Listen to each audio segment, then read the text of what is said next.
श्री मनोज जी सिन्हा, जम्मू कश्मीर के मुख्यमंत्री जनाब अमर अब्दुल्ला साहब, chief of army staff general Upendra ji Dwivedi, GOC-in-C northern command lieutenant general Pratik Sharma, GOC-15 को लेफ्टिनेंट जनरल प्रशांत श्रीवास्तव और हमारी आर्म्ड फोर्सेस के सारे ऑफिसर्स और मेरे बहादुर जवानों, सबसे पहले आतंकवाद और आतंकवादियों से लड़ते हुए हमारे जिन बहादुर जवानों ने अपनी शहादत दी है, उनकी शहादत को मैं नमन करता हूं, उनकी मैं स्मृति को नमन करता हूं। और साथ ही पहलगाम में जो निर्दोष नागरिक आतंकवादियों के द्वारा मारे गए हैं, उनकी भी स्मृति को मैं नमन करता हूं। मैं हमारे घायल सैनिकों के साहस को भी नमन करता हूं और ईश्वर से यह प्रार्थना करता हूं कि वह जल्द से जल्द स्वस्थ हो जाएं। मेरे दोस्तों, इन विषम परिस्थिति में आप सबके बीच आज आकर मैं स्वयं को बहुत ही गौरवान्वित महसूस कर रहा हूं। हमारे प्रधानमंत्री माननीय नरेंद्र मोदी जी के कुशल नेतृत्व और मार्गदर्शन में ऑपरेशन सिंदूर के दौरान आपने जो कुछ भी किया है, उस पर पूरे देश को गर्व की अनुभूति हो रही है। मैं अभी भले ही आपका रक्षा मंत्री हूं, लेकिन उससे पहले तो मैं भारत का एक नागरिक हूं। रक्षा मंत्री के साथ साथ मैं आज भारत के नागरिक के रूप में भी आप सबके प्रति आभार व्यक्त करने के लिए यहां मौजूद हूं। पहलगाम हमले के बाद हमारे जम्मू कश्मीर की जनता ने पूरी एकजुटता के साथ और पाकिस्तान और साथ ही साथ आतंकवादियों के प्रति जिस प्रकार से अपने गुस्से का इजहार किया है, मैं जम्मू कश्मीर की जनता का भी अभिनंदन करता हूं। मेरे साथियों, आपकी उस ऊर्जा को महसूस करने आया हूं जिसने दुश्मनों को नष्ट नाबूद कर दिया है। आपने जिस तरीके से सीमा के उस पार पाकिस्तान की चौकियों और बंकरों को आपने ध्वस्त किया, दुश्मन मैं समझता हूं उसे कभी भूल नहीं सकता। आपने देखा होगा कि आमतौर पर लोग जोश में होश खो देते हैं, लेकिन आपने जोश भी रखा, होश भी रखा और सूझबूझ के साथ दुश्मनों के ठिकानों को आपने बर्बाद किया है। आज मैं यहां रक्षा मंत्री के साथ साथ एक मैसेंजर के रूप में भी आप सबके सामने मौजूद हूं। पूरे देश की शुभकामनाएं, उनकी प्रार्थनाएं और उनकी कृतज्ञता को लेकर आप सबके बीच यहां मैं मौजूद हूं। एक तरह से आप समझिए कि मैं एक डाकिया बनकर आपके बीच आया हूं और देशवासियों का संदेश लाया हूं। संदेश यह है कि हमें हमारी सेनाओं पर गर्व है। साथियों, ऑपरेशन सिंदूर सिर्फ एक ऑपरेशन का नाम भर नहीं है, बल्कि यह एक हमारी प्रतिबद्धता है, यह हमारा एक कमिटमेंट है। एक ऐसी प्रतिबद्धता जिसमें भारत ने दिखा दिया कि हम सिर्फ डिफेंस नहीं करते हैं, जब वक्त आता है तो हम कठोर निर्णय भी लेते हैं और कठोर कार्रवाई भी करते हैं।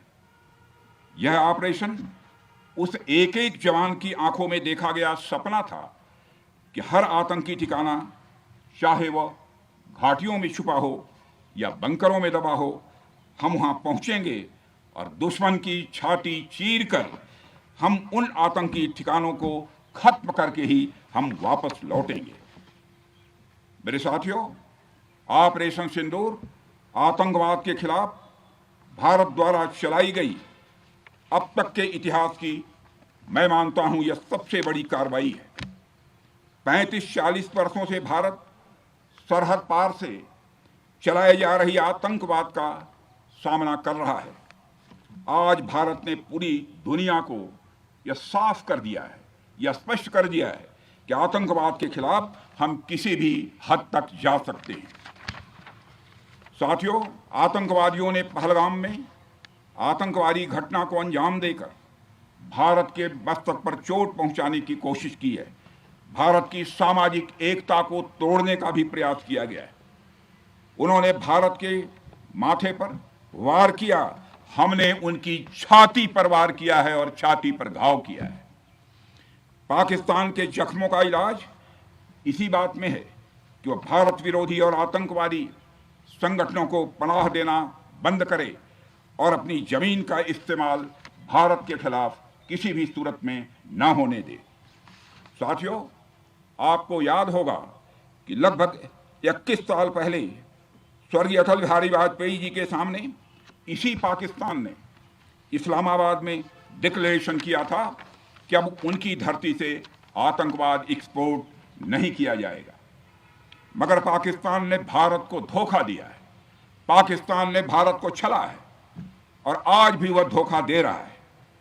इसका खामियाजा अब उसको भारी कीमत करके भुगतना पड़ा है और यह कीमत, यदि आतंकवादी वारदातें चलती रही तो लगातार यह बढ़ने ही वाली है। हमारे प्रधानमंत्री श्री नरेंद्र मोदी जी ने दो टूक शब्दों में आतंकवाद के खिलाफ भारत की नीति को रीडिफाइन कर दिया है, इसे परिभाषित कर दिया है, जो यह कहती है कि हिंदुस्तान की सरजमी पर किया गया कोई भी आतंकी हमला एक एक्ट ऑफ वार माना जाएगा। दोनों देशों में जो अंडरस्टैंडिंग बनी है फिलहाल वह इसी बात को लेकर है कि सरहद पार से कोई बेजा हरकत अब नहीं की जाएगी। अगर की गई तो बात निकलेगी तो बहुत दूर तक जाएगी।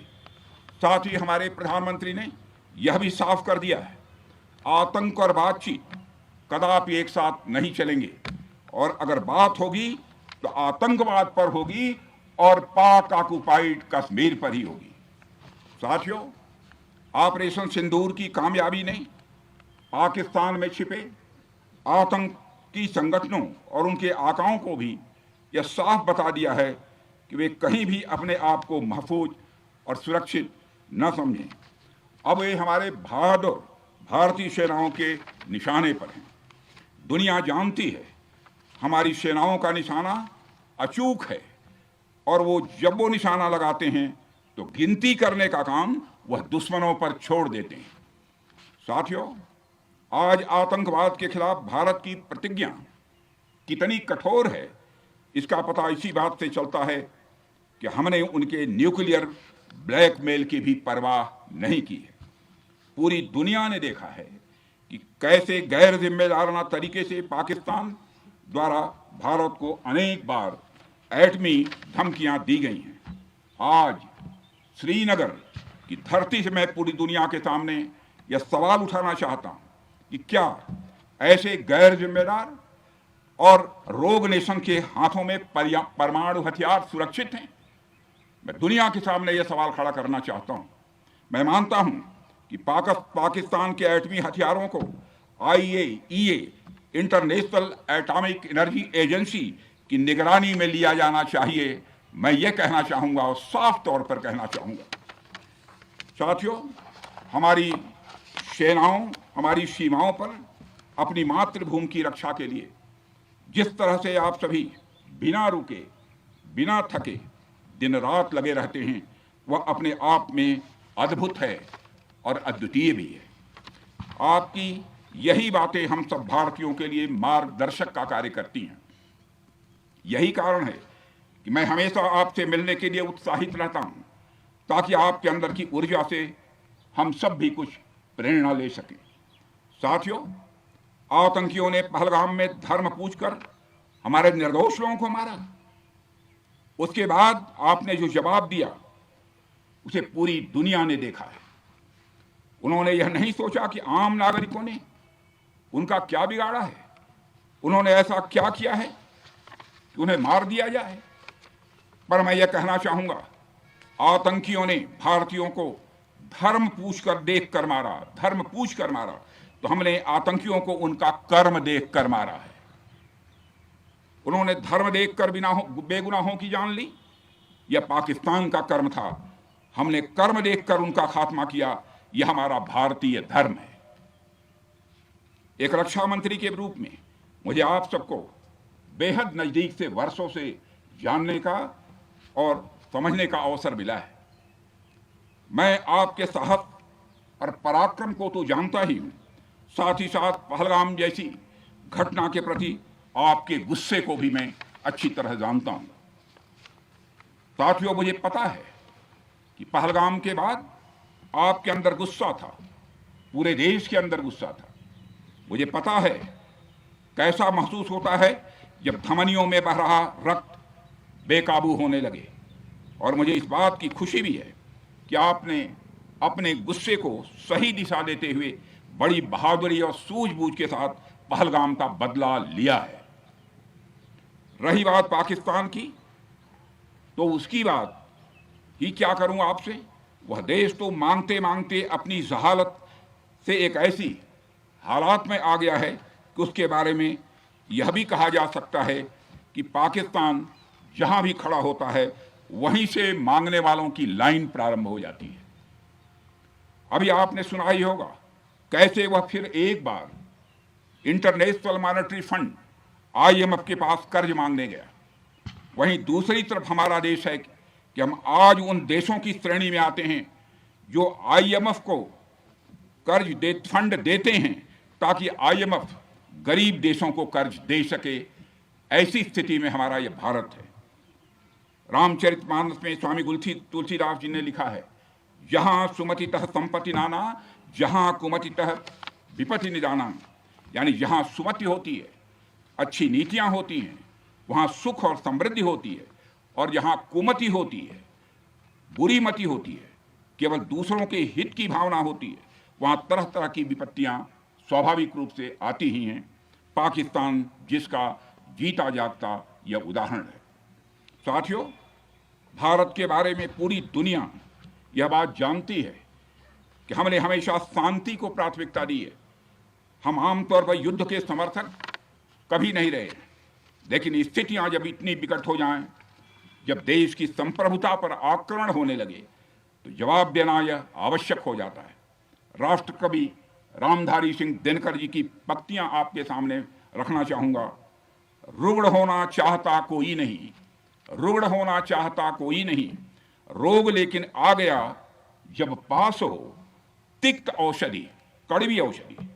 तिक्त औषधि के सिवा उपचार क्या, शमित होगा वह नहीं मिष्ठान्न से। यानी कोई बीमारी अगर लग जाए तो वह मिठाई से दूर नहीं होती है, उसके लिए कड़वी दवा ही काम करती है। इसलिए आतंकवाद जैसे रोग के लिए भी ऑपरेशन सिंदूर जैसी दवा की बड़ी जरूरत हो गई थी। साथियों, पूरे देश में हमारी सेनाओं को और हमारे सैनिकों को एक सम्मान की दृष्टि से देखा जाता है। एक सशक्त राष्ट्र वही होता है जो अपनी सेनाओं को सम्मान के साथ साथ आधुनिक हथियार और साजो सामान भी दे जिसकी उसे जरूरत है। मुझे गर्व है कि आज प्रधानमंत्री जी के नेतृत्व में सरकार हमारी सेनाओं के लिए यह सब सारा काम कर रही है। हमने यह सुनिश्चित किया है कि हमारी सेनाएं हर परिस्थिति के लिए तैयार रहें। और मैं यहाँ पर army chief general Upendra Dwivedi ji को भी बधाई देना चाहता हूँ, क्योंकि बार बार मेरी चर्चा होती रही है और बार बार मैं यह पूछता हूँ कि जो भी आवश्यकताएं हैं उन आवश्यकताओं को पूरा करने के लिए हम पूरी तरह से तैयार हैं। और इसलिए इसके लिए हम वर्ल्ड क्लास बेहतरीन गुणवत्ता वाले साजो सामान अपनी सेनाओं को देने की कोशिश कर रहे हैं। आज आधुनिक राइफल्स, मिसाइल डिफेंस शील्ड और ड्रोन्स जैसी नई पीढ़ी के कई इक्विपमेंट को तेजी से भारत में ही बनाया जा रहा है। साथियों, इसके अलावा सीमावर्ती इलाकों में हमने जो काम किया है वो आप सब देख रहे होंगे। आज LAC और LOC पर भी कनेक्टिविटी है, वैसी पहले शायद कभी नहीं थी। हमने हर स्तर पर यह दिखाया है कि हमारी सरकार केवल युद्ध भूमि पर ही नहीं बल्कि व्यक्तिगत रूप से और पारिवारिक रूप के साथ अपने सेना के जवानों के साथ खड़ी है। साथियों, अंत में एक बार फिर आप सभी को आपके शौर्य और पराक्रम के लिए हृदय से हार्दिक बधाई देता हूं। मैं आपको यह आश्वासन देता हूं कि हमारे प्रधानमंत्री जी के नेतृत्व में देश की सरकार और देश की जनता हर कदम पर, हर स्थिति में आपके साथ कंधे से कंधा मिलाकर खड़ी है। मुझे पूरा विश्वास है कि आपके सहयोग से हम इस पूरे क्षेत्र में आतंकवाद का समूल नाश करेंगे, ताकि कल को कोई भारत की संप्रभुता के खिलाफ आंख उठाने की हिमाकत न कर सके। इसी आशा और विश्वास के साथ आप सबके शौर्य और पराक्रम की सराहना करते हुए और आप सभी को अपनी हार्दिक शुभकामनाएं देते हुए अपना निवेदन समाप्त करता हूं।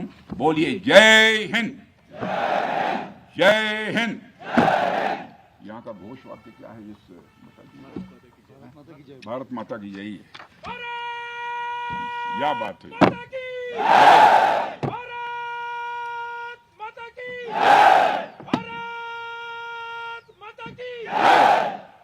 और अच्छे ಶ್ರೀನಗರದಲ್ಲಿ ನಿಂತು ರಕ್ಷಣಾ ಸಚಿವ ರಾಜನಾಥ್ ಸಿಂಗ್ ಮತ್ತೊಮ್ಮೆ ಭಯೋತ್ಪಾದಕರನ್ನ ಸಾಕಿ ಸಲಹುತ್ತಾ ಇರುವಂತಹ ಪಾಕಿಸ್ತಾನಕ್ಕೆ ಎಚ್ಚರಿಕೆಯ ಸಂದೇಶವನ್ನು ರವಾನಿಸಿದ್ದಾರೆ. ಅದರ ಜೊತೆಗೆ ಆಪರೇಷನ್ ಸಿಂಧೂರ ಅದರ ಬಗ್ಗೆಯೂ ಕೂಡ ಎಕ್ಸ್ಪ್ಲೇನ್ ಮಾಡುವಂತಹ ಕೆಲಸವನ್ನು ಮಾಡಿದ್ದಾರೆ. ಹುತಾತ್ಮ ಯೋಧರಿಗೆ ನಮನವನ್ನ ಮಾಡುವ ಮೂಲಕ ಅವರು ಭಾಷಣವನ್ನು ಆರಂಭಿಸಿದರು. ಉಗ್ರರ ಕರ್ಮ ನೋಡಿ ನಾವು ಕೊಂದಿದ್ದೇವೆ, ಉಗ್ರರನ್ನ ಶಿಕ್ಷಿಸುವುದು ಭಾರತದ ಧರ್ಮ ಅಂತ ಹೇಳಿ ರಕ್ಷಣಾ ಸಚಿವರು ಹೇಳಿದ್ದಾರೆ. ಭಾರತವನ್ನ ವಂಚಿಸಿದ್ದಕ್ಕೆ ಪಾಕ್ಗೆ ಈ ಶಿಕ್ಷೆಯನ್ನ ಅನುಭವಿಸ್ತಾ ಇದೆ. ಭಯೋತ್ಪಾದನೆಗೆ ಆಪರೇಷನ್ ಸಿಂಧೂರ ಒಂದು ಮದ್ದು ಅಂತ ಹೇಳಿದ್ದಾರೆ ರಕ್ಷಣಾ ಸಚಿವರು. ನಮ್ಮನ್ನ ಮತ್ತೆ ಮತ್ತೆ ಕೆಣಕಿದ್ರೆ ಶಿಕ್ಷೆಯನ್ನು ಅನುಭವಿಸಲೇಬೇಕು ಅನ್ನುವಂತಹ ಎಚ್ಚರಿಕೆ ರವಾನಿಸಿದ್ದಾರೆ. ಶ್ರೀನಗರದಲ್ಲಿ ನಿಂತು ಸೈನಿಕರನ್ನು ಉದ್ದೇಶಿಸಿ ಮಾತನಾಡುವಂತಹ ಸಂದರ್ಭದಲ್ಲಿ ರಕ್ಷಣಾ ಸಚಿವರು ಮತ್ತೊಮ್ಮೆ ಭಯೋತ್ಪಾದಕರನ್ನ ಸಾಕಿ ಸಲಹುತ್ತಾ ಇರುವಂತಹ ಪಾಕಿಸ್ತಾನಕ್ಕೆ ಎಚ್ಚರಿಕೆಯ ಮೆಸೇಜ್ ಅನ್ನ ಪಾಸ್ ಮಾಡಿರುವಂತಹದ್ದು. ಭಯೋತ್ಪಾದನೆಗೆ ಆಪರೇಷನ್ ಸಿಂಧೂರ ಒಂದು ಮದ್ದು ಅನ್ನುವಂತಹ ಮಾತನ್ನು ಕೂಡ ಈ ಸಂದರ್ಭದಲ್ಲಿ ರಕ್ಷಣಾ ಸಚಿವರು ಮಾತನಾಡಿದ್ದಾರೆ. ನಮ್ಮನ್ನ ಮತ್ತೆ ಕೆಣಕುವಂತಹ ಕೆಲಸಕ್ಕೆ ಕೈ ಹಾಕಿದ್ರೆ ಪಾಕಿಸ್ತಾನ ಈ ರೀತಿಯ ಆಪರೇಷನ್ ಸಿಂಧೂರ ಮುಂದುವರಿಯುತ್ತೆ ಅಂತ ಹೇಳಿ ಎಚ್ಚರಿಕೆಯ ಸಂದೇಶವನ್ನ ರವಾನಿಸಿದ್ದಾರೆ. ವಾರ್ನಿಂಗ್ ಕೊಡುವಂತಹ ಕೆಲಸವನ್ನ ಮಾಡಿದ್ದಾರೆ. ನೀವೀಗ ನೇರ ದೃಶ್ಯಾವಳಿಗಳನ್ನು ಗಮನಿಸ್ತಾ ಇದ್ದೀರಿ. ಸೈನಿಕರ ಜೊತೆಗೆ ರಕ್ಷಣಾ ಸಚಿವರು ಮಾತುಕತೆಯನ್ನಾಡ್ತಾ ಇರುವಂತಹದ್ದು ಶ್ರೀನಗರದ ನೇರ ದೃಶ್ಯಾವಳಿಗಳಿದು. ನಮ್ಮ ತಲೆಗೆ ಹೊಡೆದ್ರೆ ಅವರ ಹೃದಯಕ್ಕೆ ಹೊಡಿತೇವೆ ಅನ್ನುವಂತಹ ಮೆಸೇಜ್ ಅನ್ನ ಮತ್ತೊಮ್ಮೆ ಪಾಸ್ ಮಾಡಿದ್ದಾರೆ.